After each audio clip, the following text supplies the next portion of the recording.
রক্তদান মহৎদান, কারণ এক ফোঁটা রক্তে বাঁচতে পারে একজন মুমূর্ষ রোগীর প্রাণ।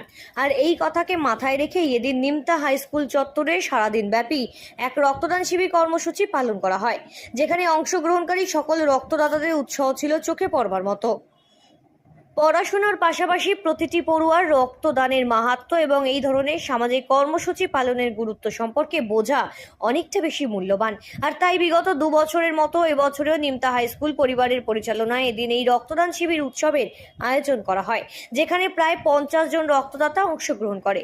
এর পাশাপাশি ন্যাশনাল মেডিকেল কলেজ এবং হাসপাতাল আর এসএসকেএম হাসপাতালের মেডিকেল টিমের যৌথ উদ্যোগে এই কর্মসূচি সম্পন্ন হয়।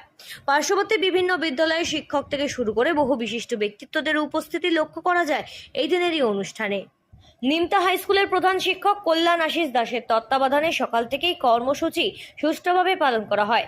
আগামীতে এই ধরনের কর্মসূচি আমরা আরও পালন করব। থ্যালাসেমিয়া রোগাক্রান্তদের প্রয়োজনে যাতে রক্তের যোগান দিয়ে উপকার করা যায়, তার জন্য মূলত এই ধরনের উদ্যোগ, এমনটাই বললেন বিদ্যালয়ের শিক্ষকরা। আমাদের আজকের মূল অনুষ্ঠান হচ্ছে রক্তদান শিবির, পাশাপাশি থ্যালাসেমিয়া বাহক নির্ধারণের একটা পরীক্ষা।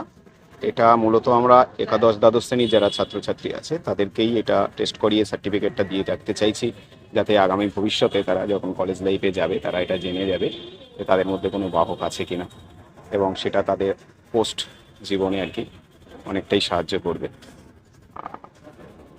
সেই জন্য আমাদের এই দুটো অনুষ্ঠানকে কোইনসাইড করেই করা হয়েছে। আপনারা জানেন থ্যালাসেমিয়াতে প্রচুর রক্তের প্রয়োজন হয়, তো একদিকে রক্তদান চলছে আর একদিকে বাহক নির্ধারণ পরীক্ষা। মোটামুটি 40 থেকে 50 জনের টার্গেট থাকে, ঠিক আছে। এবার হচ্ছে আশা করছি সেটা টার্গেটটা ফুলফিলই হবে। আর থ্যালাসেমিয়ার আমাদের একটা নির্দিষ্ট লিমিটেশন আছে, এসএসকেএম থেকে যারা আসেন 50 জনের বেশি ওনারা করতে পারেন না। তো আমরা মোটামুটি 50 জনের আয়োজন রেখেছি ওনাদের জন্য, যে অন্তত 50 স্টুডেন্টস যাতে এই ডিটেকশনের সুযোগটা পায়। কাছে অত্যন্ত আনন্দের, শুধু ও দিয়েছে তাই না, গতদিন তারা এখনো আসেনি, তারাও আসবে, নাম লিখিয়ে গেছে, মানে পড়ছে, সে 12-এ পড়ছে। এরকম কয়েকজন ছেলে এবং মেয়ে, তারা এবার রক্তদাতা নতুন। গত 3 বছরের আমাদের রক্তদান চলছে এই বছর ধরে। এটাই মনে হয় আমার মনে হয়েছে একদম প্রচণ্ড সার্থকতা, যে আমার স্টুডেন্টরাও ভেবেছে যে তারাও রক্ত দিতে পারে এবং তারা রক্ত দেবে। আর এটা একটা সত্যি ভালো দিক যে তাদেরকে মোটিভেট করতে পেরেছে। জন্য আমাদের টিচাররা ভীষণ হেল্পফুল, প্রতিনিয়ত তাদেরকে মোটিভেট করার পেছনে আমার একার কোনো অবদান নেই। সমস্ত অবদানটা আমার স্যার ম্যাডাম যারা আছেন, এবং থ্যালাসেমিয়া নিয়েও স্যার ম্যাডামরা তাদেরকে, এখন তো সিলেবাসেও আছে আপনারা জানেন, ফলে তারা প্রচুরভাবে তাদেরকে মোটিভেট করে।